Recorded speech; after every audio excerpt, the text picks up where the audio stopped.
So we're going to wait until 5:05 to let a few more people join.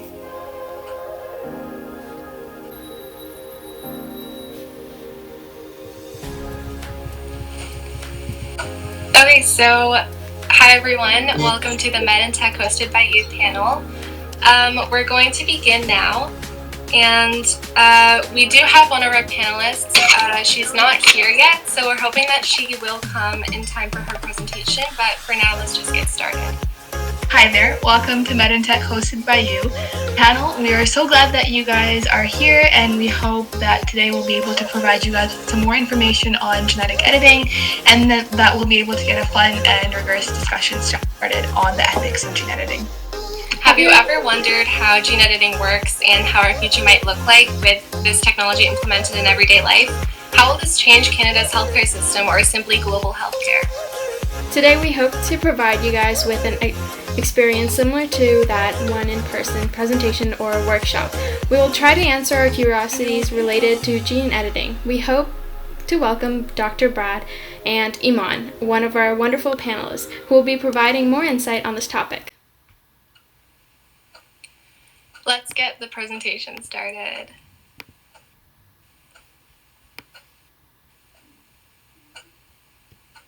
Oh, you're on mute. My bad. All right, you guys can see the screen? Yep. All right, okay. So without further ado, let's get started with the introduction part of the panel. So based in the GTA, we are Core of Healthcare, a student-led association with the mission to encourage youth to explore and challenge Canada's healthcare system as well as global standards. This organization was founded by us 3 12th grade students passionate about the sciences and healthcare. My name's Anushka. My name is Rebecca. And my name is Sidra. So we'll begin an overview of the event. Starting at 5:10, we'll be hearing from Iman about the basics of gene editing, so we'll have a clear understanding of the technicalities behind it. At 5:20, we'll begin the discussion portion of the event, in which we'll introduce some real-life examples and interesting prompts to consider. We encourage everyone to speak up and share their opinions. This is a safe space, and we hope to have a fun discussion. At around 5:50, we'll welcome Dr. Brad Bass, and he'll present an interesting theory he's been researching and its relation to gene editing. At 6:05, we'll conclude, and then a Q&A with Brad will open up from 6:10 upwards until 6:30. All right, so if you have any questions during any of the presentations, please feel free to unmute or type them in the chat. But if there's a current presenter presenting at that moment you have a question, then we ask you to type it in the chat or keep it with you until the presenter is done presenting. If you'd like any of the contact information for any of the panelists that we have with us today, including Dr. Bass and Iman, we'll be providing their contact information at the end of the panel, or you can email us after the panel and we'll be happy to give that to you. So after the discussion, we'll have some closing remarks. We hope that you'll stay to the entire presentation of the panel. This is out of respect to all the panelists. If you must leave at any time of the panel, that is okay. We are planning on recording this panel, and it will be posted on Core of Healthcare's YouTube shortly after. Please check our Instagram at Core of Healthcare for more details on this recording. A few general rules that we would like to follow would include having your microphone on mute during the presentations, using the chat box or unmuting yourself to share your opinion, and of course being polite and mindful of the panelists and each other. All right, so in order for this panel to work, we encourage you all to ask questions and participate during the interactive sessions of the panel. So unfortunately, Iman is running a bit late because she has a hackathon going on right now. So what we'll do, instead of welcoming Iman right now, is we'll move right on to the ethics of gene editing, and then we'll go into the technicals of gene editing after that. Okay. So we have our first situation. I'll read it out to you guys and ask you guys questions, and you can definitely pitch in your answers after. So the question is, Sally's child is genetically predisposed for cystic fibrosis, which is a disease that is not curable. There are limited treatment options, but the child will live with a lower quality of life. Cystic fibrosis is an autosomal recessive disease, meaning that there's a lower percent chance of inheriting compared to dominant diseases. Sally's child may not have this disease, so there is a potential cure to this illness through gene editing. However, it comes it comes with two risks. One is that the child may not even have cystic fibrosis when born, since it's a recessive disease, and the second one is the treatment has not been tested. So the actual procedure could make the child's condition worse, or even it could lead to death. So we're unsure. So there's some couple things to consider. Whose decision would it be? Would it be the mom or the dad? I mean, of course, it can't be the child since it's not born yet. Should the doctor even have a say in this matter? Is it worth the risk of permanent damage or even death?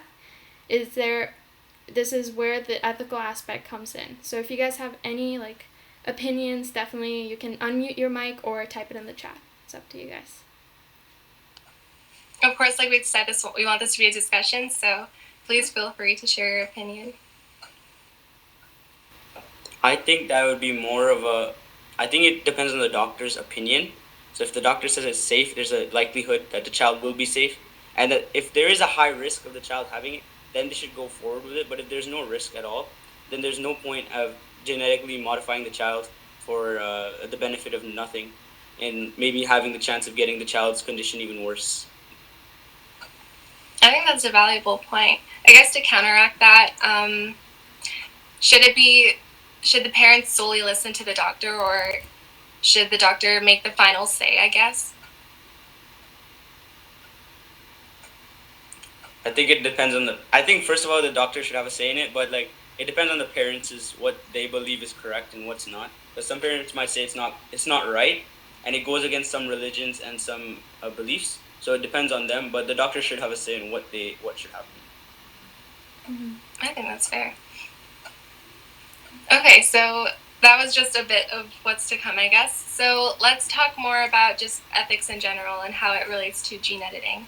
So ethics are defined as moral principles that govern a person's behavior or the conducting of an activity. And ethics are used in our everyday lives in making decisions, and they govern our thought process. A common ethical argument related to gene editing is germline versus somatic editing. Currently, it's actually illegal in Canada to genetically edit germ cells, which are essentially the reproductive cells. So with germline engineering, the patient and next people in that generation will be affected. On the other hand, somatic gene editing individually edits the cells, so only the patient is treated. This is less efficient but more accurate. The ethical dilemma with germ cells is that if something goes wrong, the side effects will be inherited by the next generation, making the results irreversible. Another issue with making gene editing more mainstream in the future is the possibility for genetic determinism. This would separate classes with those who are genetically elite at the top, basically. This could eradicate discrimination based off of race, gender, economic status, and more. But the discrimination would then be focused on your genetics, something that you were born with and you don't necessarily have control over. So therefore, if you were born with a genome lesser than, would you be born to live a life of lower quality, to stay in your place essentially? Also, gene editing can improve genetic screenings, which looks for the genes associated with genetic disorders, such as trisomy 21, also known as Down syndrome. This could mean that treatments could be offered before the disease progresses. But should that privileged information be something that we should have access to? Could that information sway a parent's perception of the fetus if it was found out that it had a genetic disorder or disability? Editing in the embryo is also a widely discussed ethical argument. The parents have full control, meaning that they could technically change anything about their future child, anything from gender to hair color, to even editing genetic errors that would otherwise lead to disorders or syndromes. Overall, it's really obvious that there are many ethical considerations when it comes to gene editing, and it's not hard to imagine that these issues will become more prominent in the future. All right, so that was a really great explanation of the ethical dilemmas surrounding gene editing. So at this point, we'd like to introduce a couple of case studies. The first case study that we'd like to do is involving the story of Kathleen McKinnon. Now, Kathleen McKinnon was basically a woman who was struggling to get pregnant.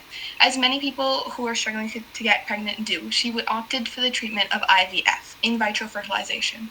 So when doing this procedure, McKinnon's doctor performed an extra screening step that's become increasingly popular in recent years to look for health issues and other factors. So during this process, she learned that the sex of the embryos based on their chromosomal makeup, XX for females or XY for male, and as a result, she was able to tell the gender of the embryos. So at this point, the doctor even asked her if she wanted to select a baby with a particular gender.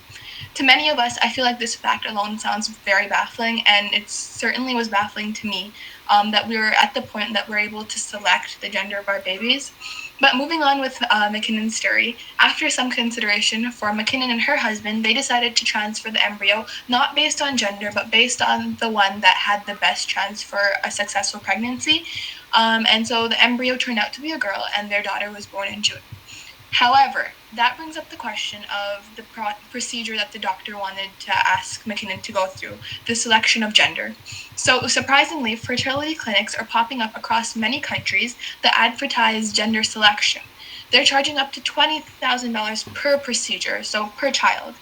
While McKinnon underwent IVF only after failing to get pregnant, some other people are using the technique to basically try for a baby of a specific gender. The quote that's listed on the slide basically explains McKinnon's feelings and how she said that the procedure itself was invasive and tiring. So she was kind of surprised to learn that people were willing to go through that just to get the specific gender of baby.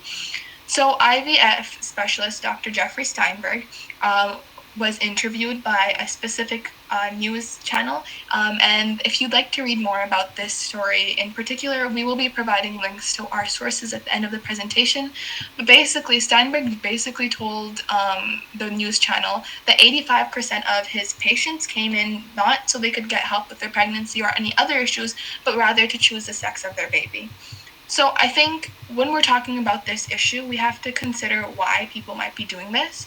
So in some circles, the term of family balancing has come into play when coming up with reasons for why people are doing this. So family balancing is basically defined as families coming to change the gender of their embryo or choosing a specific gender of embryo because they already have multiple of, say, girls in the family. Additionally, some families might only want a specific gender or have a specific order in mind. Not only this, but of course, there's the medical aspect of genetic diseases that only affect one sex. For example, some genetic diseases only affect girls or boys, and as a result, you might be conflicted on if you should even be having a girl in the first place if there's a specific chance of her getting a disease. So there's multiple ethical issues, and they lead down a slippery slope, leading to what is called a designer baby.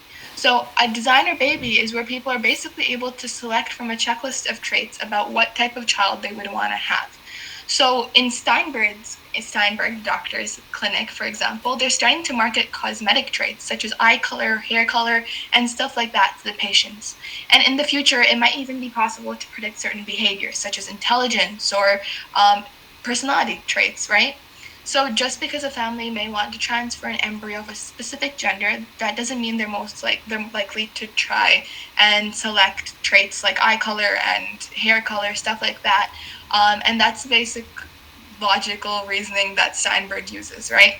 But I guess the issue that we want to ask you guys about is, do you guys think that it's even ethical to be selecting the gender of babies? And if so, who should be allowed to do so? And if everybody should be allowed to do so, what type of problems do you guys think could occur because of this issue?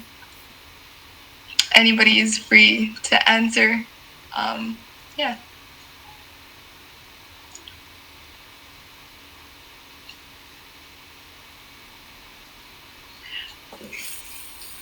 Well, I think that if it's for like a medical reason, that if like in your family with a certain gender you have a type of disease that your child will likely get, and changing the gender or having a child of a certain gender would stop that, then I think that would be good. If anything, that would be like ethical for your child's sake.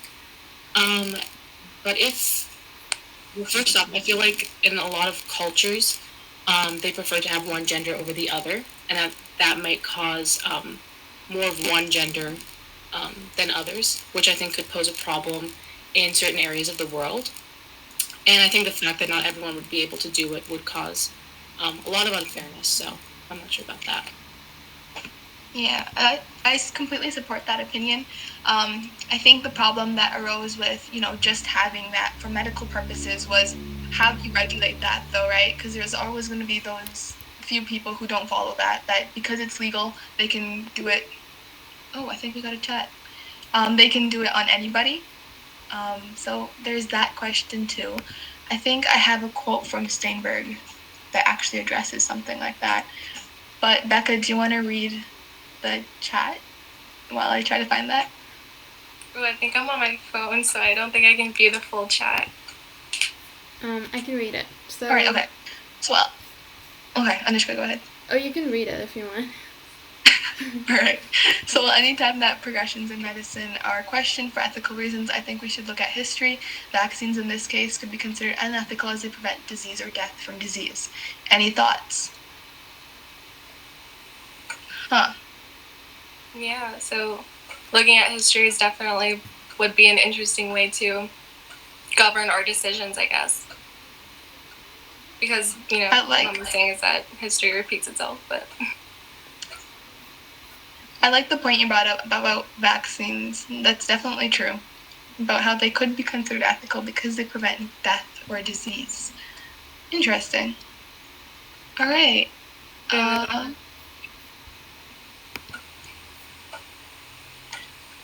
right. So while we want to continue and discuss this, we really like this topic. I think we'll save these discussions for the actual discussion part of the panel. As of now, I think we have another case that basically shows how extreme gene editing can get in the specific regions that don't have it under control at that point. So here you go. Okay, so I think this was a popular news around 2019. I think many of you have heard, but I'll recap what it is. So in 2019, Chinese scientist announced that he had helped produce genetically edited babies. But let's look at why he did that. Well, he was investigating and editing a gene that can offer protection from familial hypercholesterolemia, which is a rare cholesterol-related disease that can cause broken bones in children. So he changed his mind after visiting a village where he saw HIV-positive families facing discrimination. So children born to infected individuals were not able to attend regular schools. So what he wanted to do was he saw that gene editing trial as a way to use science against injustice. So he had engineered twin girls, offspring of a healthy mother and a HIV-positive father, to be resistant to HIV, the virus that causes AIDS, using a genetically engineered technology called CRISPR. So in 2019, the girls were born, and one was resistant to HIV, and the other one was partially, but none of the information, I couldn't find any information because they wanted to keep the babies really private. So, yeah. So gene editing trials involving terminally ill adult humans are still going on, but tweaking human embryos is more controversial because making a tiny slip could have far-reaching consequences, such as causing changes in them, and which can pass on to future generations.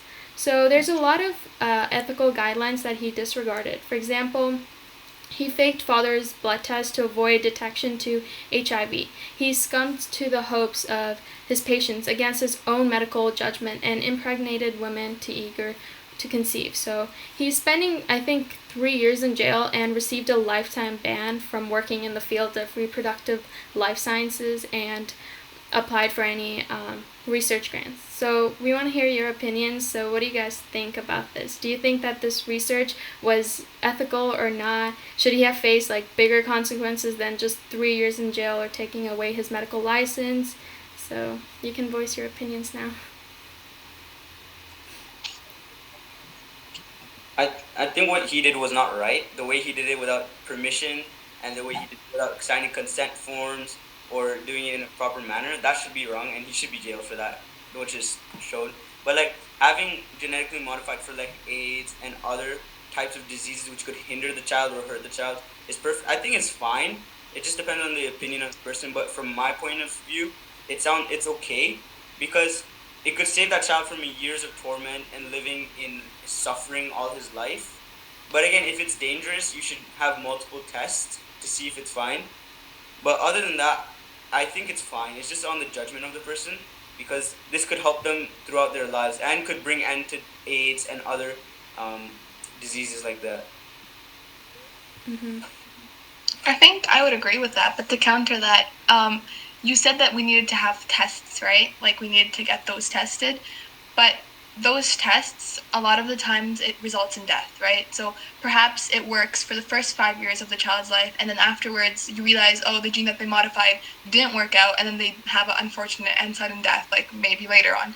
And there's a couple of cases that have happened, right? And so that's why, like currently in Canada, we aren't doing those types of gene editings anymore, right? So do you think that even though people are for sure, not for sure, but most likely going to die, do you think that it's still kind of ethical for the, I guess, big picture? Or would you say never mind? Could you repeat the question? Do you mean like if we're testing, right? For example, the baby dies in like 5 years, so then don't do it? Yeah, it depends. So, for example, say the child's not gonna live for more than 5 years, then there's no point. You should just let him live and find a way of his life. But most likely, what these days technology is so advanced, we could do simulations in a sense, and through simulations and genetics, like softwares, we could find accurate data on whether it works or not. Also, we could do it on other subjects which are not, which do not exhibit like pain or something or like suffering, to be safer in a sense and more ethical. Yeah, I agree. But one thing was that he, I think, forged a lot of legal documents. He went behind a lot of doctors' back, and it's very illegal because imagine, yeah, this is just one scientist. Imagine a lot of scientists actually doing this, and it can result in a bigger catastrophic disaster. I feel like not people like, because gene editing is very new right now. Not a lot of studies have been done. So I feel like what he did was a bit unethical. He could have definitely did his research not on humans, maybe like rats or something else. So I think it's just a bit unethical for me. Maybe the way he went about it was definitely illegal and unethical for sure. I mean, it shows the potential of this technology to be used in humans. I mean, it was done, I guess. But I think he did deserve to be punished, maybe even more than just 3 years. But I think taking away his license was definitely the right move, in my opinion. Okay, yeah. So I guess to kind of add on to that, I would also say, so I don't know if you guys are aware, and I think Iman was going to go through this in her presentation, but the Human Genome Project is a recent endeavor that we've undertaken, and basically in the Human Genome Project, we basically, for the first time in human history, we mapped out a human's genome, right? So in that genome, while we've mapped it out, we still aren't sure what 65% of like those genes are, right? So like if you're targeting a specific disease, the thing with even testing on simulations is you're not even sure what a specific genome or a specific part of the gene does.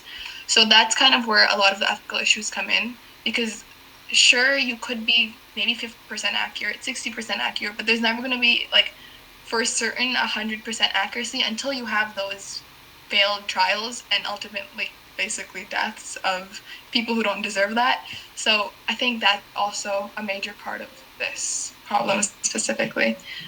Does anybody have something else to add?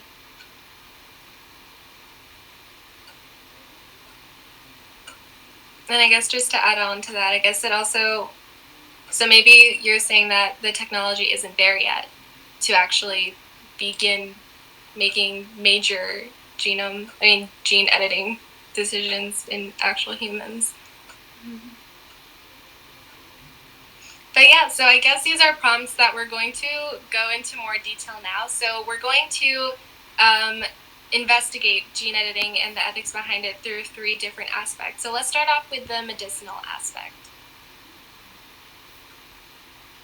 Yeah.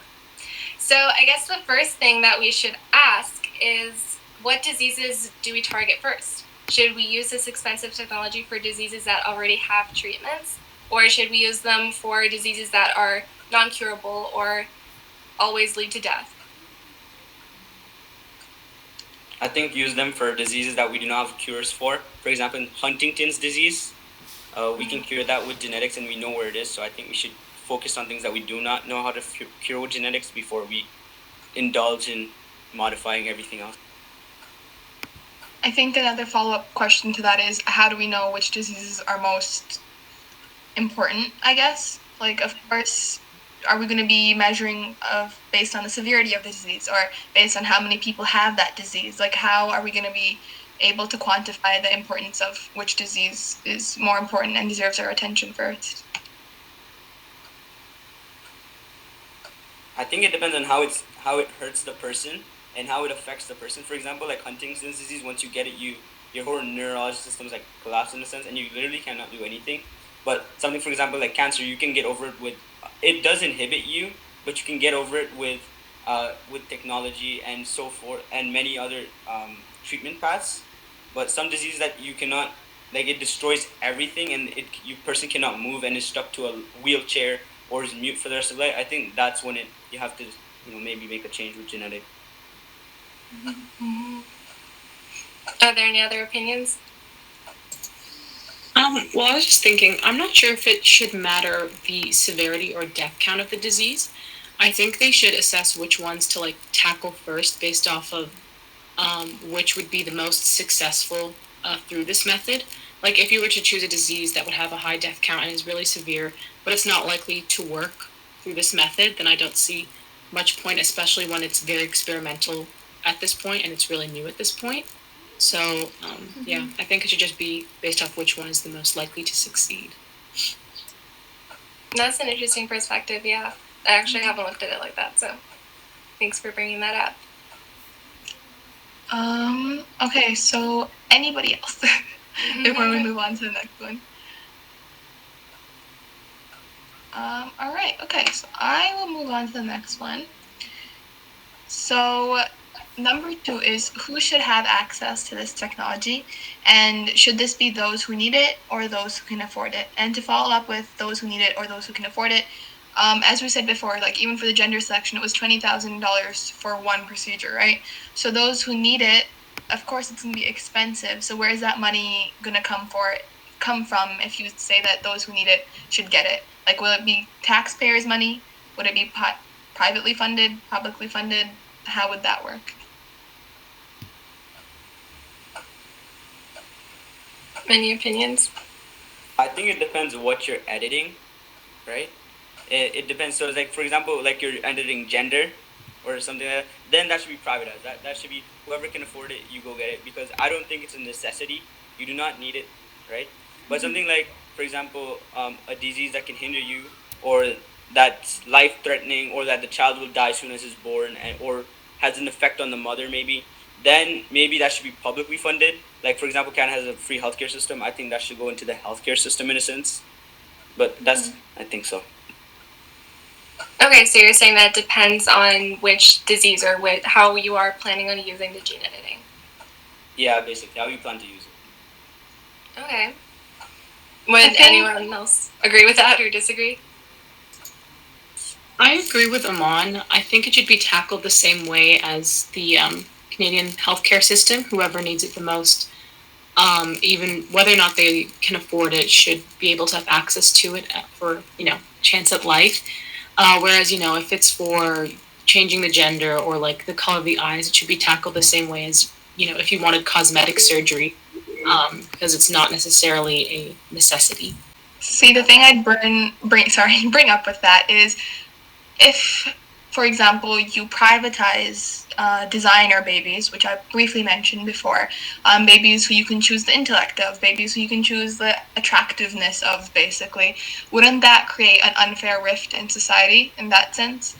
So how would that be fair? The rich would be basically ruling over everybody, not unlike right now, but it'd be much more divided because of your enhanced intelligence, because of your enhanced beauty. You're given opportunities, and that's because your parents had the money to create you like that. So I feel like, I don't know if that sits right with me, I guess. I completely agree, but I'm just thinking that if it were a possible treatment, that I think it would eventually become legal and that it would eventually only be allowed to the rich. I'm just thinking of it as an eventuality rather, whether or not we should. If it's possible that it could be made illegal, I think that's completely right. I don't think anyone should have, a higher chance of intelligence or beauty just because they had more money. Yeah. Yeah, I think it's not only the ethics of gene editing, but it's the ethics of how people will use the technology and how it will be split up, I guess. I think we had something in the chat if we want to look at that. Yes. So I think it should be catered to those who can pay it. I'm hesitant in saying this because we all want to help the poor and help those who can't help themselves. But at the end of the day, it's going to be an expensive procedure. And with the incorporation of the carbon tax and the resulting increase in produce prices, for example, people will be really opposed to that. I 1000% agree. Like, the procedure is not cheap, for sure. So you're looking at a significant increase in your tax money. So people are already kind of mad at Canada's tax as it is. So I guess we have to look at that implication as well. Yeah, that's a really good point. Okay, this is interesting so far. So I guess let's move on to the next prompt. Mm-hmm. Yes. So who should provide this service? So should it be the government, doctors, bigger companies that can cater the rich? What are your opinions?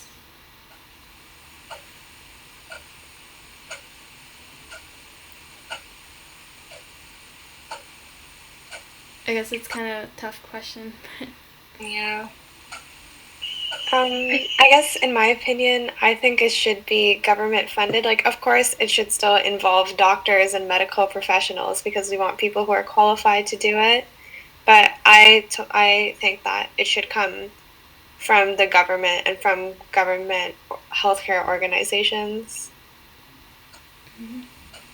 I mean, I think that's probably arguably the fairest way to do it because then we don't have to worry about big companies that cater to the rich essentially and create that divide, I guess. And maybe that can also make it easier for people who actually need the treatment for whatever reason actually, but it can make it easier for people who actually need it and may not have that money if it's government funded. Oh yeah, go ahead, sorry. Oh, you can go ahead. All right. I was just going to say, so the thing with the government thing for me personally is you guys probably already know how much waiting time a lot of even the Canadian healthcare system has.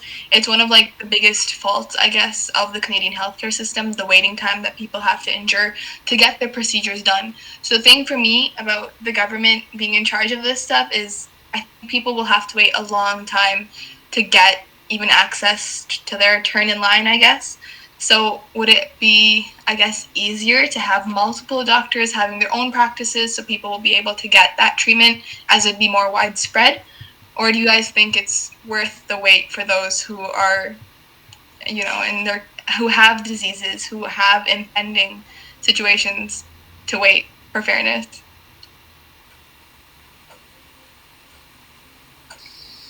Sorry. Go ahead. Sorry.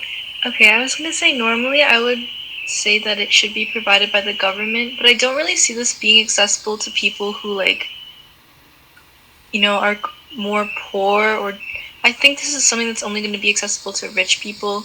I just don't really see the government being willing to subsidize this like that much, considering it's tens of thousands of dollars. So it's probably only going to be available for rich people anyway, and so I'm kind of okay with like private corporations just catering it to the rich, because if there's anything like if they try to like raise the prices, like I don't really care that much. So yeah. Yeah, I guess this is sort of because it is an emerging technology, maybe it has to only be catered to the rich first, and hopefully in the future we can make that more accessible. But yeah, that's an interesting point to bring up. So let's move on. All right, anybody have any final ideas on this? All right, okay. So, do you think sacrificing a few people's lives is worth it for a scientific discovery? So I think we brought this up before too, like, is it worth it to sacrifice those testing subjects to get that initial, oh, okay, this works, this doesn't work, in order to get, a potential cure, or is the life of an individual worth it? I feel like there's two sides to this, because one side is obviously like, I don't think anybody wants people to die, but at the same time, it's like, how is science going to advance if we don't? But at the same time, like, I feel like there's already testing happening right now, maybe in mice or not in humans yet. So it's like, when should we start testing in humans, I guess. But oh, there's something in the chat.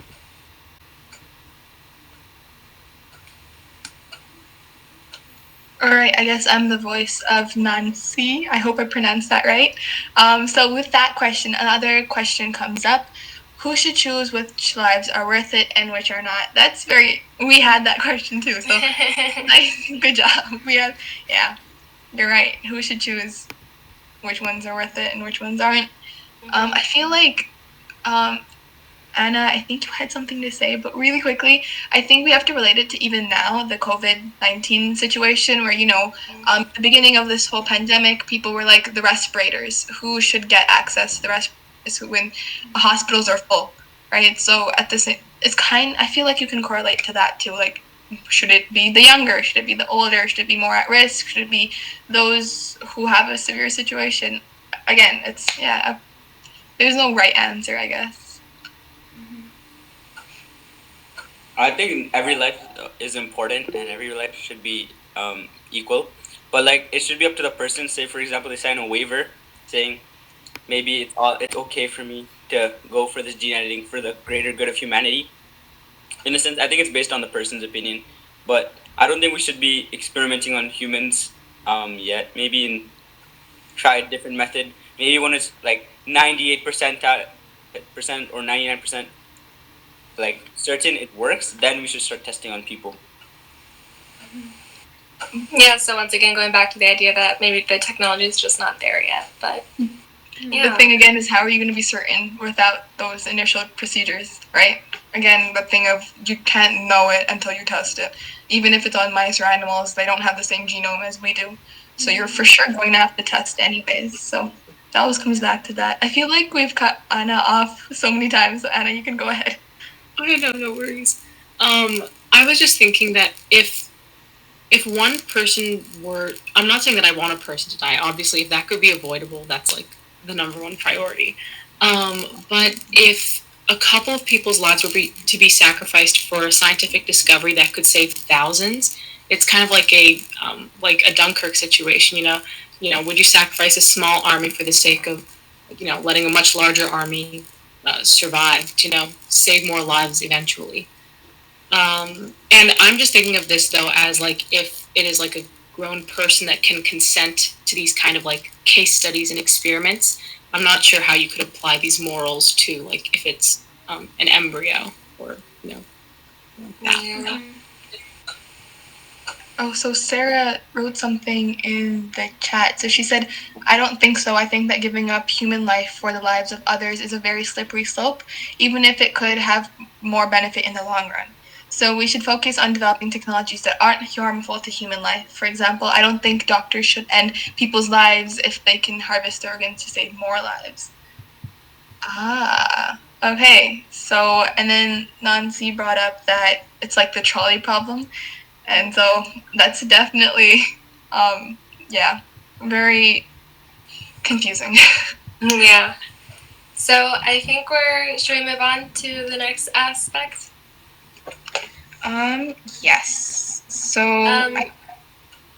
I think that our panelists will be arriving. So let's try to get as many of these done with. So the next aspect is the social aspect. So I guess the first prompt is, when will scientists decide that they have enough information and knowledge to unleash gene editing into society? How can we be certain of that? And as a follow-up question, who decides that? The general public or scientists and doctors?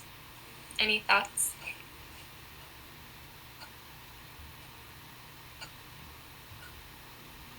I think scientists will be ready for it when they discover like all the parts of the genome. Like, since you just said that they've only learned like 60% or so of the genome, maybe when they get to like 99, 100%, they know where everything is and what's going on, then they can start testing on people. But as a society, it'll take decades for people to get normalized with gene editing. So from a science aspect, maybe they'll be ready when they know everything in the genome. But from a society aspect, it'll be when everyone's normalized and says it's okay for this to happen. Yeah, because this technology, I mean, it's already being used. So even with this limited information. So I definitely get what you're saying. Oh, okay. So we have our panelist here. So I will admit him. It's Dr. Bass. He will begin his presentation soon, but let's see if we can ask him if we can continue our discussion before. Hi, Dr. Bass. Hi. All right. So we are in the. Becca, you can go ahead. Okay. We are still doing our discussion. We still do have a bunch of prompts to go through. So if you're okay, maybe we can begin your presentation a bit later instead of 5:50. Maybe we can bring it to 5:55 around that Sure. time. That's okay. I'll put myself back on mute. Okay. Feel free to chime in as well. Yeah, share your opinion. All right. So should we move on to the next prompt then? Sure. Yeah. Okay. Okay, so the next one is, what should the punishment be for illegally genetically editing? For example, the one we looked at with the Chinese doctor, how he illegally, I guess, edited HIV virus. So what do you guys think on that? For me, I'll give my opinion on this. I think that 3 years was way too little, especially considering the amount of rules he broke to get to where he was. So personally, I would say that his sentence was unfair, but I'm free to listen to other opinions as well. I think it's really hard to measure because it would really depend from situation to situation. I think if a doctor had like the right intention of, saving like a future child's life when it's not legal, it would be hard to measure because it's like they want what's best for that life. They want the absolute best outcome, whether or not they're breaking the law. So I think it just really depends from the situation. If like a doctor wanted to do some illegal experiments so that he can open like a private company to provide these services, I think that's absolutely unacceptable. So that should be much larger punishment.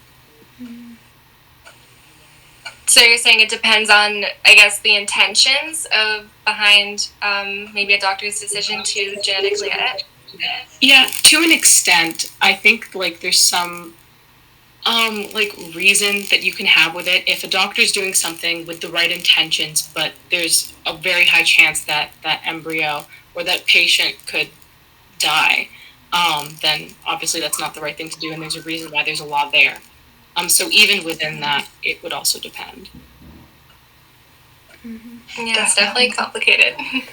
So Nancy also, he or she, sorry, they wrote in the chat, I think many variables have to go into the question. What was the damage? What do federal laws state? And was it consented? So just to bring up the thing about federal laws, I think, of course, you're going to have to make those laws in the first place once the procedure becomes widespread. So I guess that's the question we're asking. What should the federal laws even state, right? And how can you make that decision? Because this is a new technology. It hasn't really been tested out as much or in such a high extent in humans. So, yeah. In terms of doctor liability in general. That's true. All right. Does anybody have anything to add? I feel like we're running short on time, so should I move on? Okay. All right. So the next point is, how would this affect the cosmetics/beauty industry? So would it be easier to choose what box you fit in, or dismantling the idea of centralized beauty? Will this create a ruptured society? So I think we touched base on this, like the designer babies, or even when we get to the point where we can edit right now, there's plastic surgery already. But if we could like actually go into our genes and say I want colored eyes, I could do that. Would that be ethical, or would it be okay, or would it not be okay? So yeah, what are your opinions on that? Maybe I can start off by saying that I feel like even 10 years ago, the idea of beauty was very specific.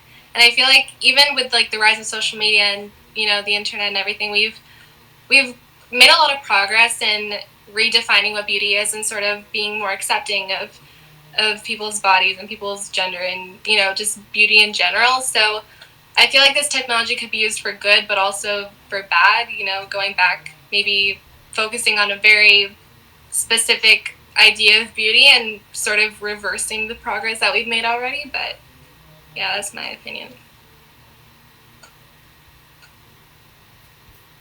Any other thoughts? I agree with Rebecca that, you know, the beauty standards are always changing. They're forever changing. So if you know, try to make your baby match one set of beauty standards, eventually it will change. So it might not be the wisest choice in the long run. But aside from that, I feel like what's so nice, or what makes any features of a human nice, is that, you know, it's a rarity, or there's a variety of different features for everyone. So eventually, like, if we see that everyone has the same few features that people consider beautiful, then, I mean, I feel like that would be changing what humans are, you know? Yeah, I definitely see what you mean with that. I think we have something in the chat. Yes. So Armand said, agreed, Rebecca. I think it is important to recognize that the progress we are making could be dismantled. Yes, that is definitely a concern that I think a lot of people have. Should we move on? Yep. Okay, so the next prompt is, what would having the ability to create a perfect baby do to the societal progress we've accomplished so far? Would it create a bigger gap between humans? So once again, I feel like we already touched on this with the designer babies and I guess the idea of beauty as well, but maybe if anyone else had additional thoughts.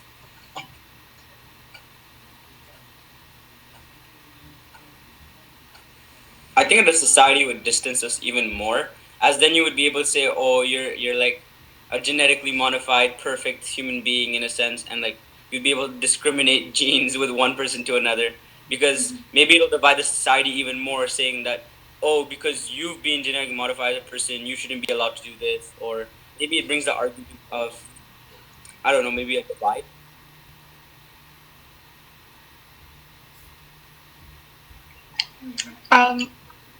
Okay, Anushka, go ahead. No, I didn't have anything. I was just agreeing with him.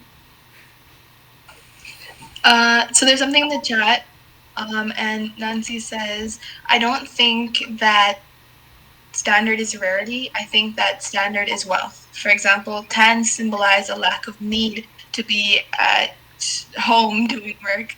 Maybe with gene editing as a sign of wealth, or our standards would once again shift, and anyone that's edited would be perceived as more beautiful. I agree with that point. That makes a lot of sense. So I think, should we move on, you guys? I think we should just do one more from Canadian aspect, and then we'll take Dr. Brad can take it over. Yeah. So I guess. Okay. Yeah. So does putting a ban on gene editing in Canada have implications for the advancement of science? Do you think, is it good or is it bad? The ban, is it good or bad? Yeah.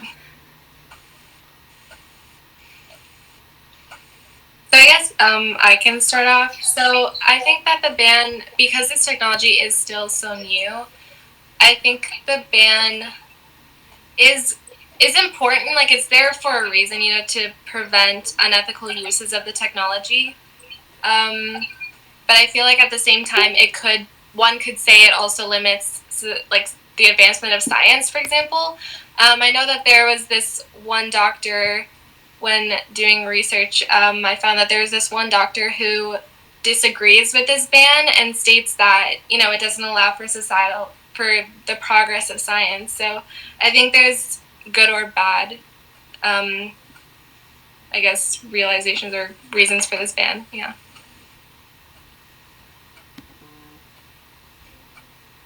Are there any other opinions?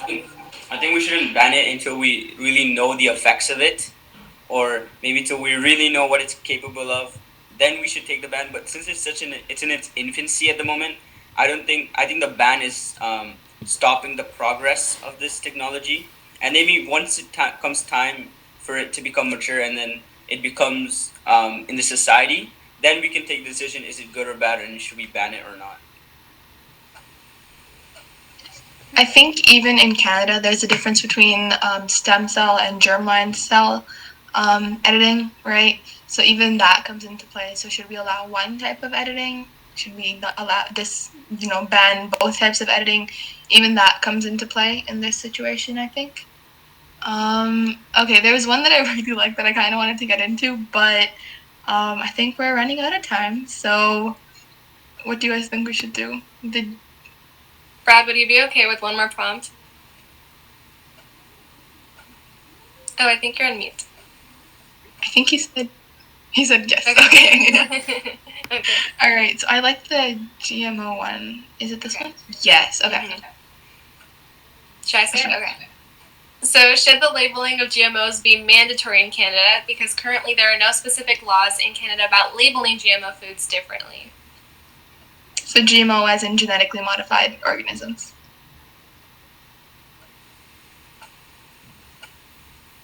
I would agree with that. Yeah. So again, for those who can't access the chat, Nancy said yes. You could argue it's a consumer's right to know what they're buying. I 1,000% agree. Honestly, I was very surprised to learn that it's not mandatory already. Mm-hmm. Yeah, but I guess could you guys think of reasons why it's not mandatory?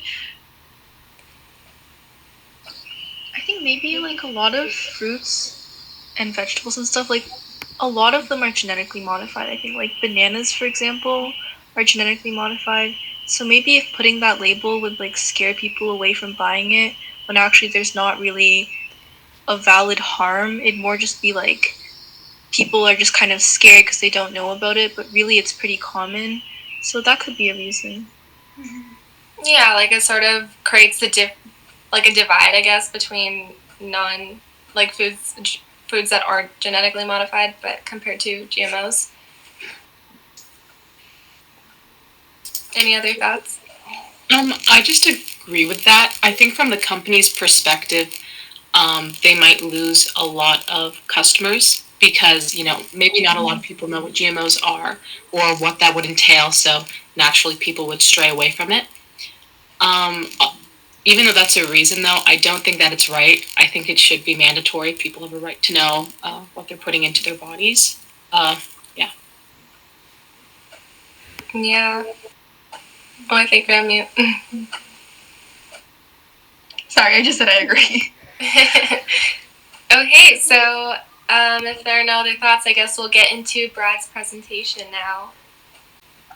So I guess just as a little introduction, first, welcome Dr. Bass. So Dr. Bass received his PhD in geography from Penn State University in 1989. And since graduation, he has worked in a number of areas, for example, the stimulation of complex systems, modeling community energy systems, environmental economics, and green infrastructure. And in 2012, he was awarded a Lifetime Achievement Award in recognition of contributions to green roof and green wall research. So in 1998, Dr. Bass began to work with students on the development of COBWEB, Complexity and Organized Behavior Within Environmental Bounds, an agent-based simulation model. So Dr. Bass used COBWEB to open the field of complexity to students. COBWEB is now being used by students around the world to develop original research ideas. So most recently, Dr. Bass' research has been multidisciplinary and very interdisciplinary, integrating the social and environmental sciences with the publications ranging from thermal properties of green roofs to the psychological of sick buildings to the cost of algal blooms, if I'm saying that right. Closer to home and closer to the ground, Dr. Bass likes to get his hands dirty with the establishment of neutralized landscapes. Naturalized. Oh, naturalized, my bad. Dr. Bass welcomes students from a number of areas to work with COBWEB or to work on the establishment of urban meadows. Thank you, and good afternoon or good evening to everyone. What I'm going to do is I prepared a much shorter version of this presentation than I gave at the gaming conference a few weeks ago, if you happen to be there. But if you do want to see the longer version, please contact me and I'll see if I'm allowed to share the recording with you. And I'll do a short presentation allowing more time for questions and discussion. So I'm going to go to share screen.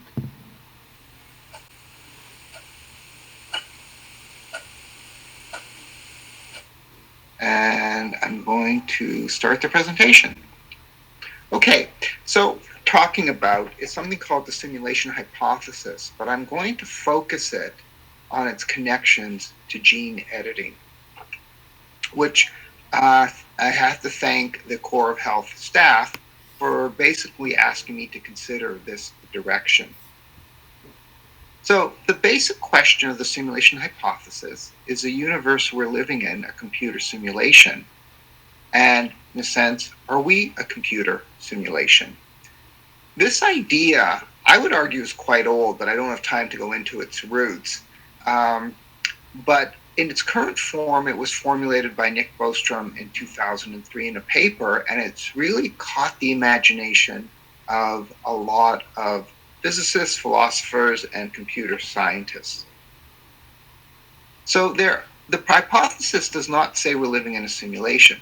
The hypothesis posits three futures and says if two of them occur, we are probably not living in a simulation, and if one of them occurs, we probably are living in a simulation. And that's really what the hypothesis is about. So the first possible future, and the reason why we're probably not living in a simulation, is we don't make it far beyond the 21st century. We basically, as a species or a society, destroy ourselves or are destroyed by something else. Either horrific weapons, a pandemic, or something else that we can't even think of at the moment. The second reason why we don't, while we might not live in a simulation, is we will never use the technology ourselves. And this is very important. So we will use all of our programming technology, our hardware technology, to develop things we're currently developing, robots, smart cities, and that's where we will stop. However, there's a third possibility, and it's indicated by programs such as SimCity and SimEarth. And that third possibility is we will develop the technology, the software, and the hardware to create a virtual universe. And when I say that, I mean something pretty much as complex as what we live in right now. If we can do that, if we have the technology to do so, and we do so, then it's very hard to argue that we ourselves are not living in a simulated universe. Now, by the way, for those of you who are fans of The Matrix, this is not The Matrix. In this hypothesis, you are computer code. You are not a body in a tank hooked into a simulation. You actually are part of it. You are the computer code. So to review, there are three possible futures. Intelligent civilizations never get to the stage where they can make such a simulated universe, perhaps because they wipe themselves out. The second possibility is we actually develop all the hardware and software we need, but then we choose, for some reason, not to build this type of simulation. And the third future is we actually have the software and the hardware, and we decide to build that virtual universe. If we build it, then it's overwhelmingly likely that we are also living in a simulated universe. Now, if you were at my last presentation, you'll see that I went on a long connection with gaming and philosophy about what we need to know to go one way or another. Here I'm going to say what gene editing actually suggests for us.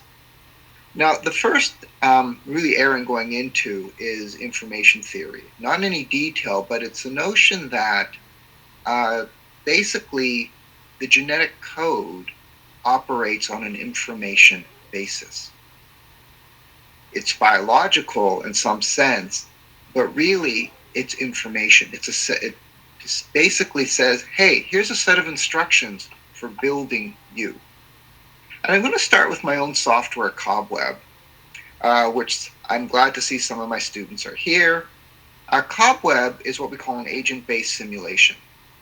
This is what it looks like. All the simulations in Cobweb look like this, although we use it for a variety of different systems.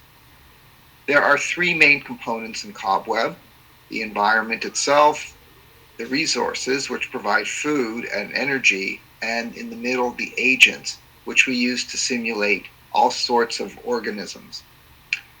The agents are driven by something called a genetic algorithm.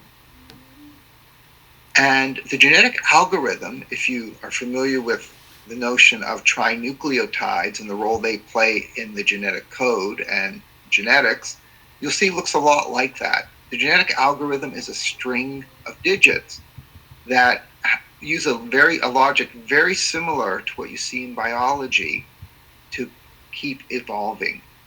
They were first created to search for a good solution to a very complex problem.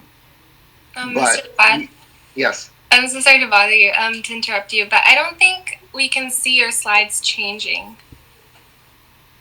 Oh, really?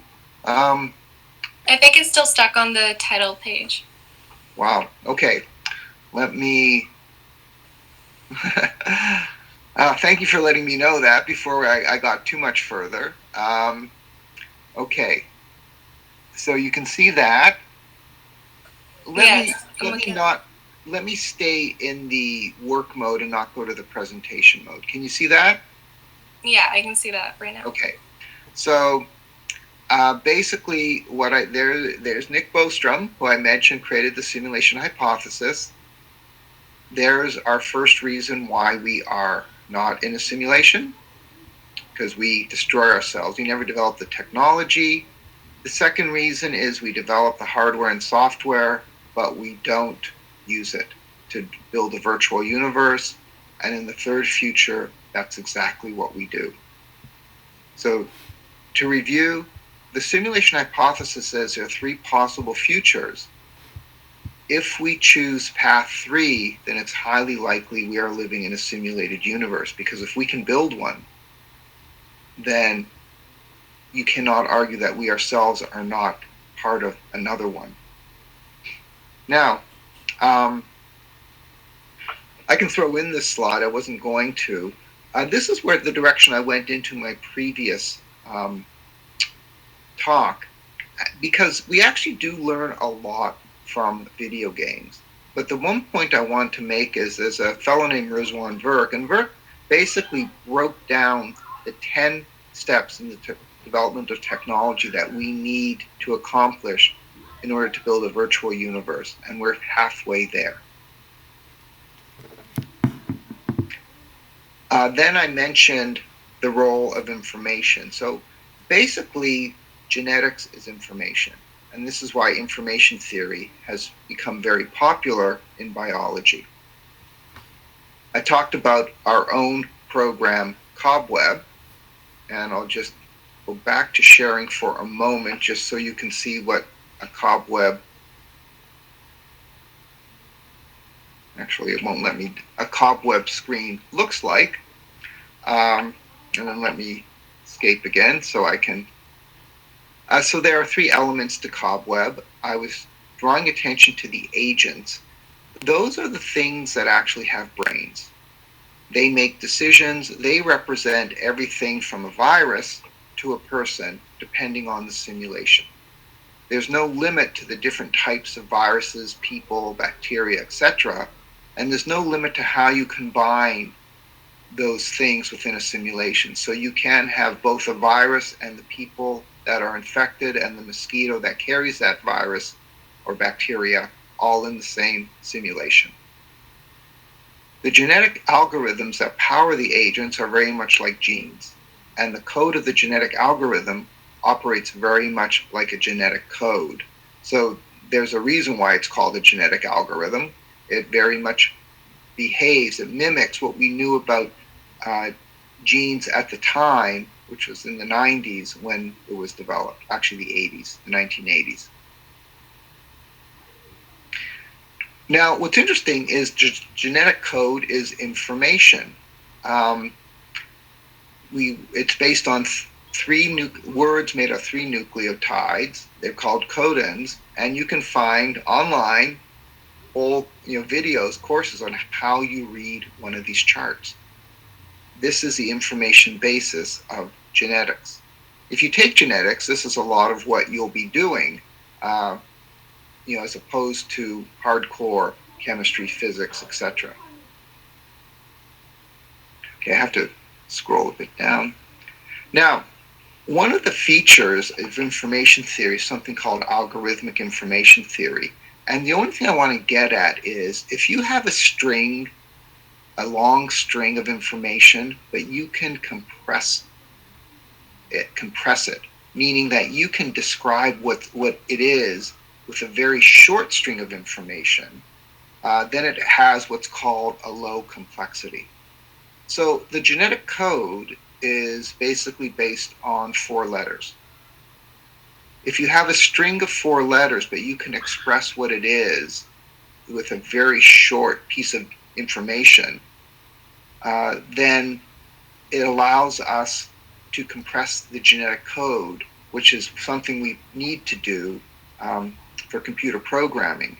And it turns out that the genetic code is not infinitely complex. It actually has it's compressible, and it has a relatively low complexity theory.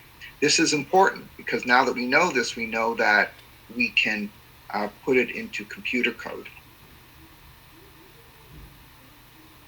The one study I wanted to show you, 2 studies, this fellow Peter Eggenberger has actually been able to take a number of properties that you would find in a biological system and create multi-cell development and cell differentiation. The 2-dimensional diagram on the left shows how he can create cell differentiation, and the 3-dimensional diagram on the right shows how he can get those cells to actually form a controlled structure. Again, he's basically doing on the computer what you can do by biology. Now, here's something that would have said, no, we're not living in the simulated universe. Let's see what happens if I can do this. Slide works better this way. So this is a model of what your brain might be like at the particle level. So the level of synaptic connections, your brain's a lot of particles swirling around. However, you don't have access to that. You may know that that's the case, but you have no access to your brain on that level. What you have access to is something at a higher level. It's less informative. This less information is probably more informative, and that's when these things start to group together and they form ideas. So I'm using molecular diagrams to stand for ideas. We work in the realm of ideas. Our thoughts are ideas or concepts. We cannot get down to the level of the particles that you would see, and that would be trillions of them if you could get down to that level. That's not something we have access to.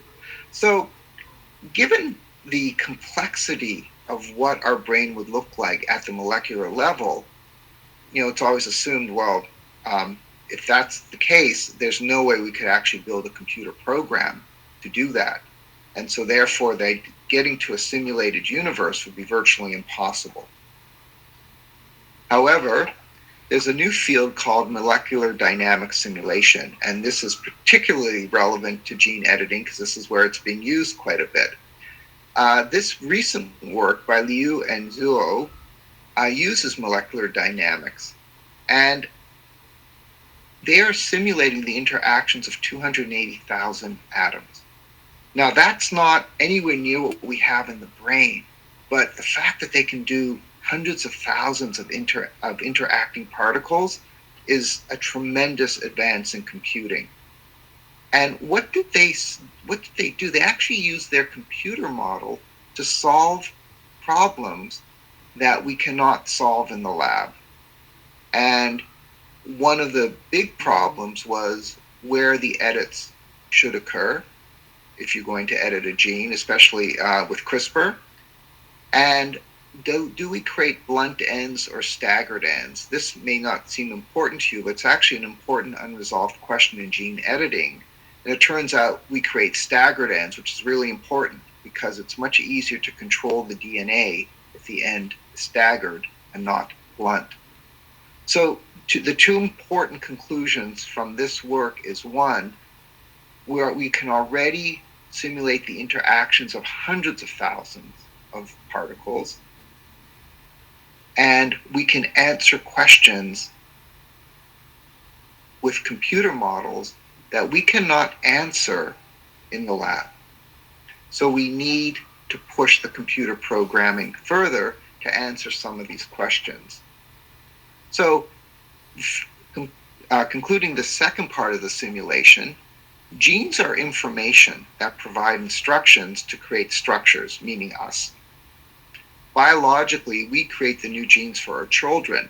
A program like Cobweb does the same thing, but it can do it computationally. If we edit the genes, we can edit the genes, which we do, or we can build computer models of the process. If we are living in a simulation, as the simulation hypothesis suggests could be the case, then essentially we are computer code creating new computer code. This is a process of recursion, the code creating the code, creating the code, creating the code.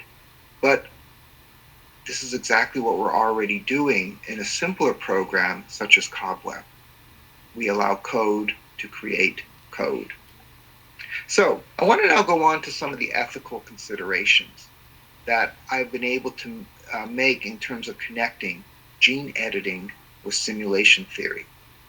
So remember, I'm not saying we live in a simulation. I'm saying we're 50% of the way to the technology that would allow us to develop the simulation.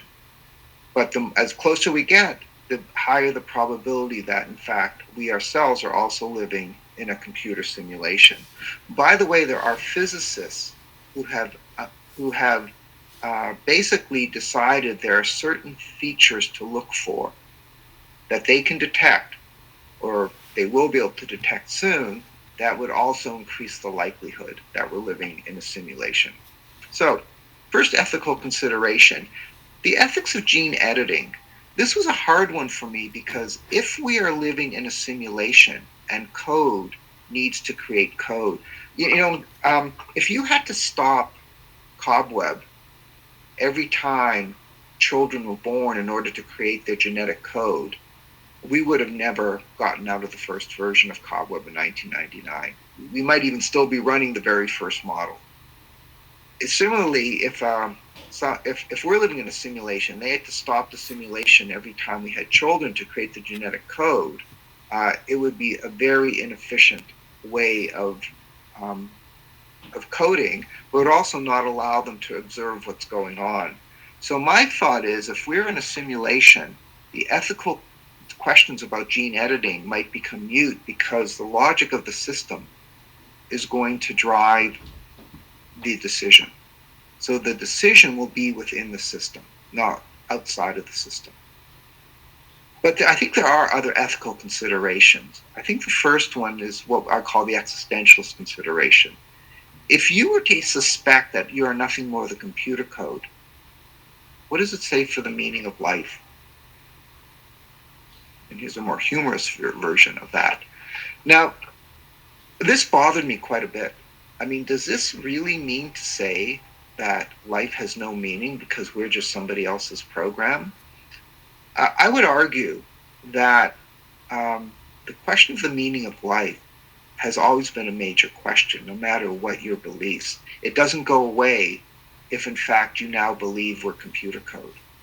You still might want to ask that question, well, why was I created?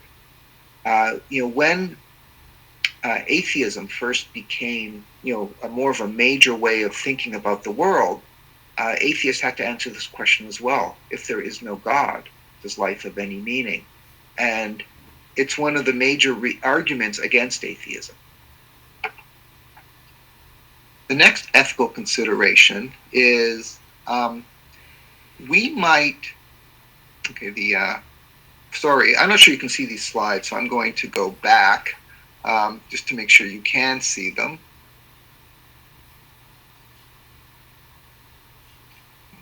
Okay. So right now we have a choice. We can develop this technology and choose to create a universe or not create the universe. If we choose the third path, if we decide to create a virtual universe, then there's an ethical question. What type of universe will we create? Will we create one with all the same problems for living things that we have in our universe, or will we create a different universe? And then finally, the final ethical consideration that I can think of that the simulation hypothesis suggests, but actually also is an ethical consideration of gene editing, is, do we have free will? Or is free will an illusion? And if you read arguments about free will, the people who say we don't have free will are in fact people who deal with biology at the genetic level or at the chemical and physical level, the synaptic level.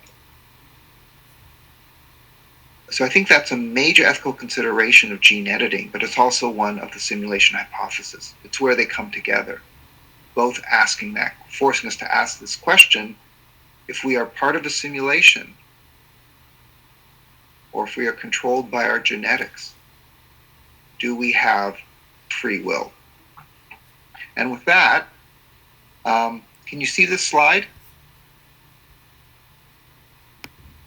I'm not getting a no, so I'm going to assume yes, you can, but just in case, if this interests you, if you'd be interested in working with a program that in fact might lead you into some of these questions and you'd like to work with Cobweb, please contact us at cobweb.canada@gmail.com, and you'll be sent a link to an application to apply to work with us. Thank you, and I'd love to take some time to answer questions or hear some discussion.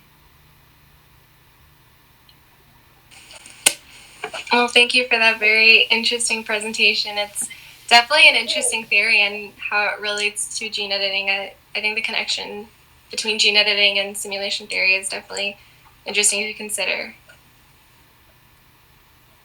I think at this point, do you guys want to conclude for those who have to leave? And then after that, we can take time for those who have questions, maybe?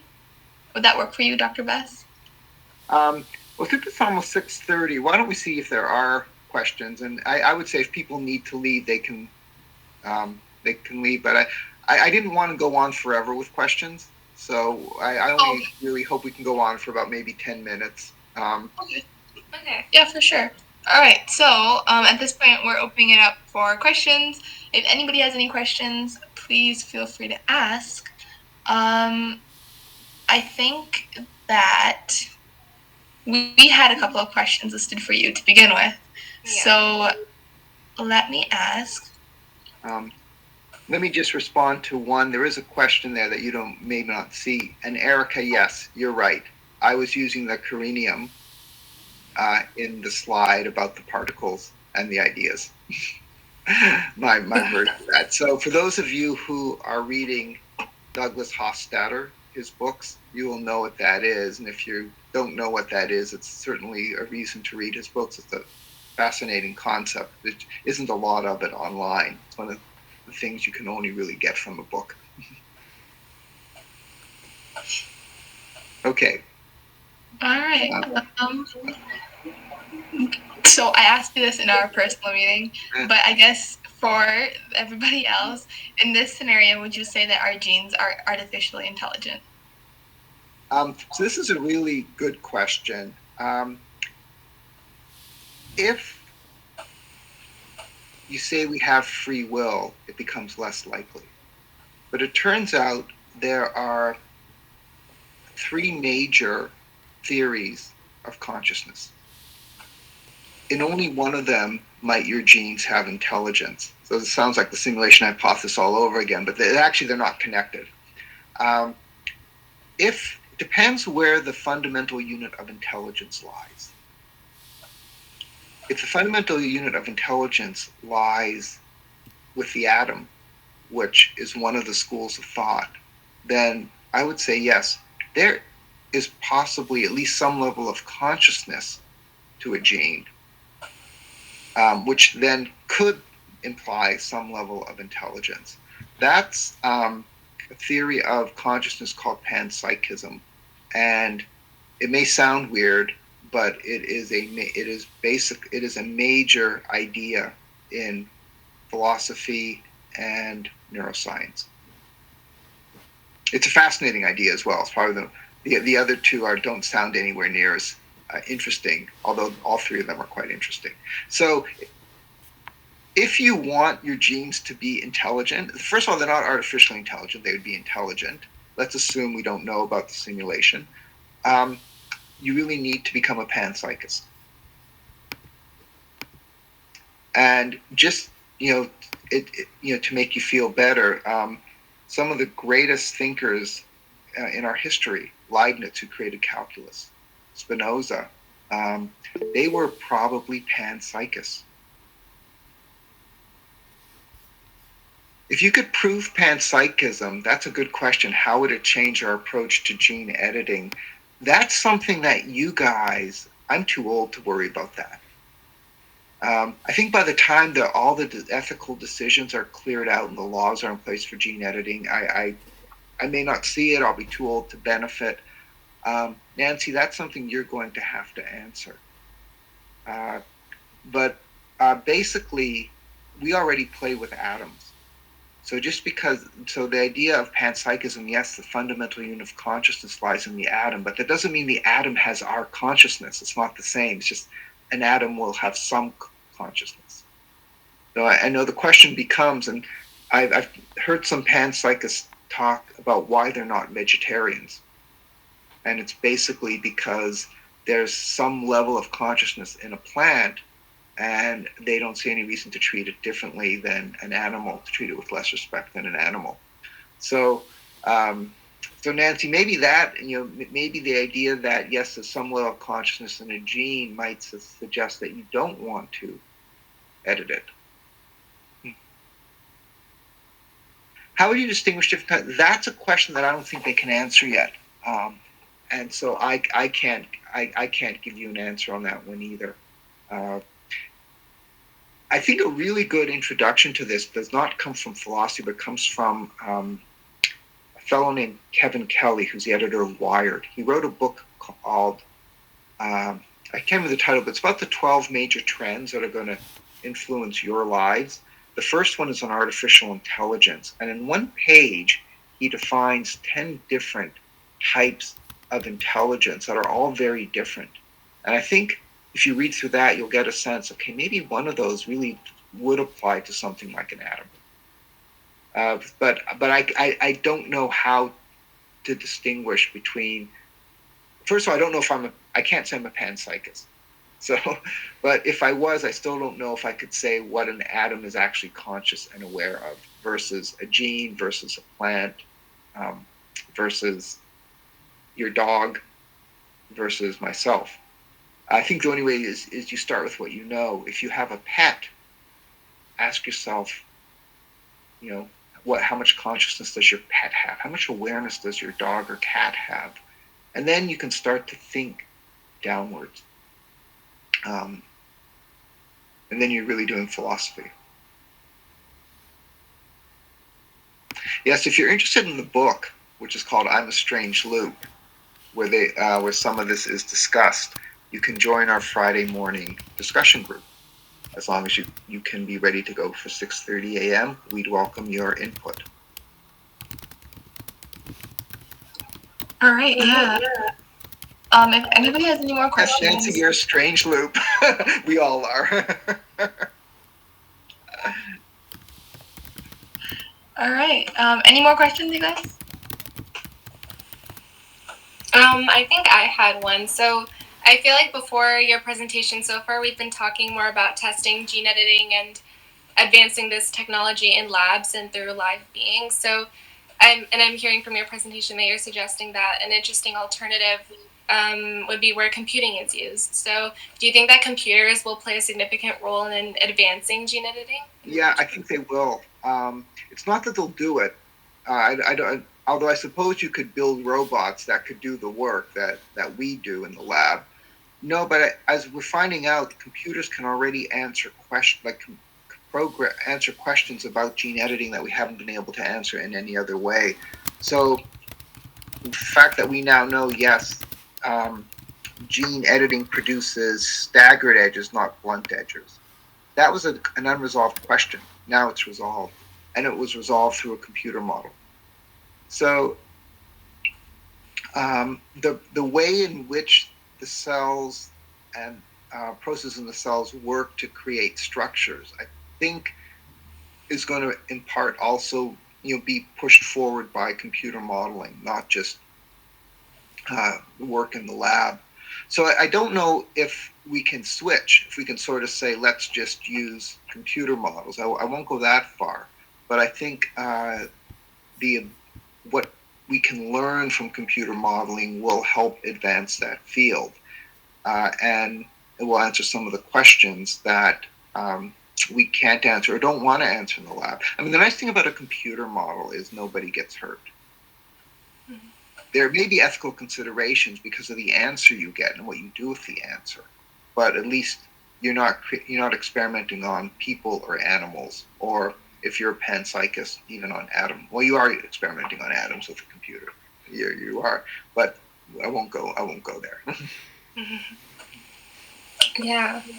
Okay, so final question, I guess, for me would be, how accurate do you think the computer models would be in terms of genetic editing, I guess? How accurate do you think if we translated those to humans? So I think we have to be careful. It's not the accuracy I'm worried about. Accuracy, really, if you imagine I have a target way over there and I have a bow and arrow, how close I come to the target is accuracy. But if I shoot 10 arrows, how close they're clustered together is precision. And with gene editing, I'm not sure which is more important, accuracy. In other words, how close are we to the right answer versus precision? How close are we to, how close is each cut? How precise can each cut be? What is our spatial resolution? How small can we get?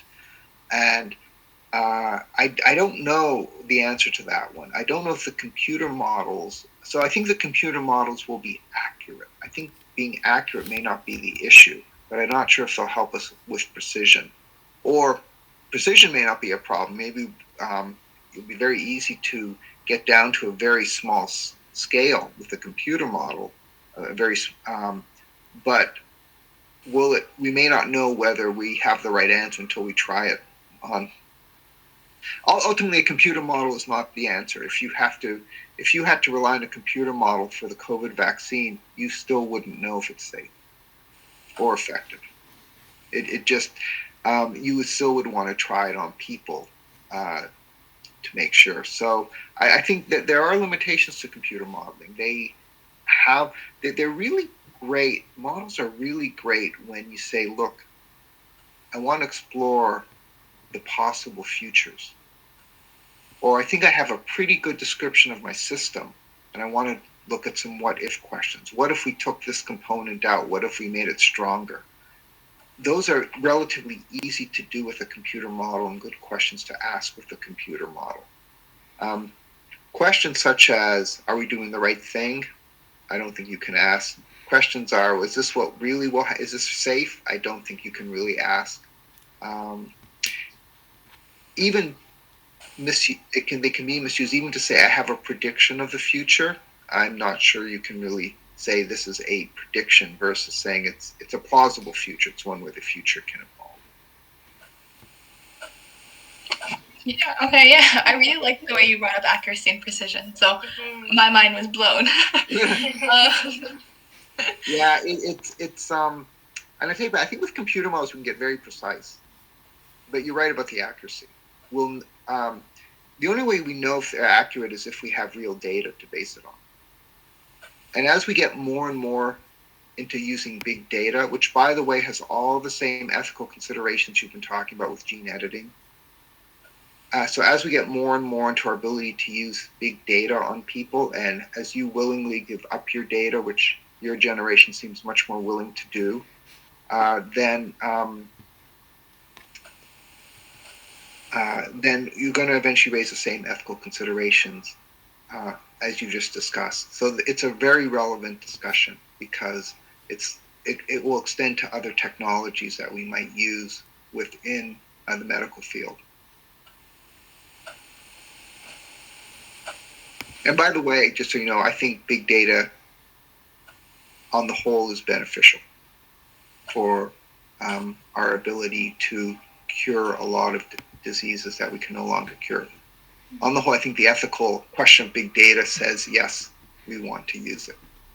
But there are considerations that we have to really keep in mind as we push forward that frontier.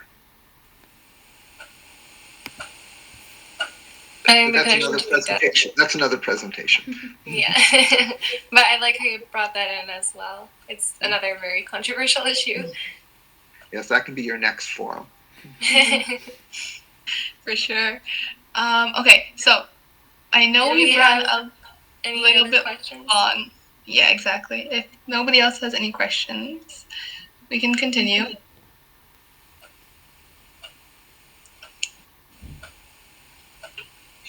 Okay.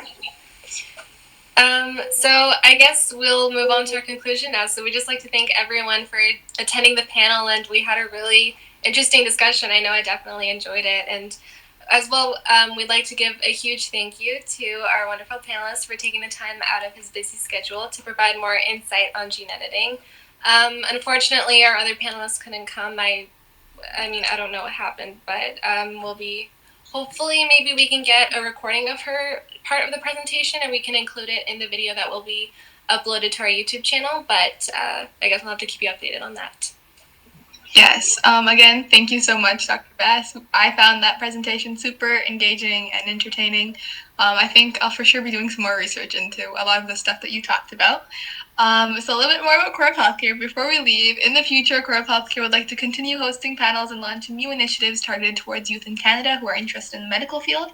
So if you aren't already, please give us a follow for news and about more panels and events. Sorry.